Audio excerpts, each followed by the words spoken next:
ಭಾಗದ ಯಾರು ಸಾಮಾಜಿಕ ನ್ಯಾಯದಲ್ಲಿ ನಂಬಿಕೆ ಇರುವಂತವ್ರು, ಸಾಮಾಜಿಕ ನ್ಯಾಯದಲ್ಲಿ ಫಲಾನುಭವಿಗಳಾಗುವಂತವರು ಇವತ್ತು ಜಾಗೃತರಾಗಬೇಕು, ಸ್ವಾಭಿಮಾನಿಗಳಾಗಬೇಕು, ಹೋರಾಟಗಾರರಾಗಬೇಕು. ಇದನ್ನ ಅದು SC-ಗಳಿರ್ಲಿ, ST-ಗಳಿರ್ಲಿ, OBC-ಗಳಿರ್ಲಿ, ನಾವು ಯಾರ ವಿರೋಧಿಗಳಲ್ಲ, ಮೇಲ್ಜಾತಿಯವರ ವಿರೋಧಿಗಳಲ್ಲ.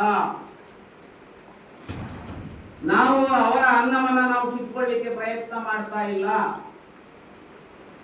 ನಮಗೆ ಸಂವಿಧಾನದಲ್ಲಿ ಕೊಟ್ಟಿರುವಂತಹ ಅನ್ನವನ್ನ ಈಗ ನಮಗೆ 7 ಇಡಿ ಅನ್ನ ಕೊಟ್ಟು 4 ಇಡಿ ವಾಪಸ್ ಕಿತ್ಕೊಂಡು 3 ಹಂಚ್ಕೊಳ್ಳಿ ಅಂತಂದ್ರೆ ಏನ್ ನ್ಯಾಯನ ಇದನ್ನ? ಸಿದ್ದರಾಮಯ್ಯನವರ ಇದು ನ್ಯಾಯನೇನ್ರಿ? ಮೋದಿಯವರ ಇದು ನ್ಯಾಯನೇನ್ರಿ? ಹಾಗಾಗಿ ನಾನು ಇಷ್ಟೇ ಹೇಳ್ತೇನೆ, 3 ಪೊಲಿಟಿಕಲ್ ಪಾರ್ಟೀಸ್ ತಮ್ಮ ಸ್ಟ್ಯಾಂಡ್ ಅನ್ನ ಕ್ಲಿಯರ್ ಮಾಡಬೇಕು. Whether you are in favour of 56% reservation or not. D Y. Vijayendra ಬಹಳ ಮಾತಾಡ್ತೀಯಪ್ಪ, ಇದ್ರ ಬಗ್ಗೆ ಮಾತಾಡು. ಅಶೋಕ್ ಬಹಳ ಮಾತಾಡ್ತೀಯ, ಮಾತಾಡು.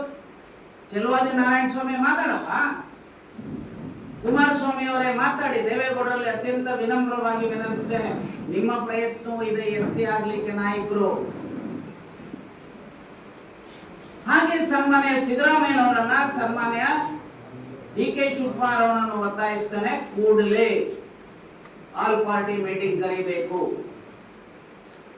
ಆಲ್ ಪಾರ್ಟಿ ಡೆಲಿಗೇಷನ್ ಅನ್ನ ಡೆಲ್ಲಿಗೆ ತೆಗೆದುಕೊಂಡು ಹೋಗಿ ಒತ್ತಾಯ ತರಬೇಕು. ರಾಷ್ಟ್ರವ್ಯಾಪಿ ಇದೊಂದು ಆಂದೋಲನ ಆಗಬೇಕು, ಇದರಲ್ಲಿ ಪರ್ಮನೆಂಟ್ ಸೊಲ್ಯೂಷನ್ ಆಗಬೇಕು ಅನ್ನೋ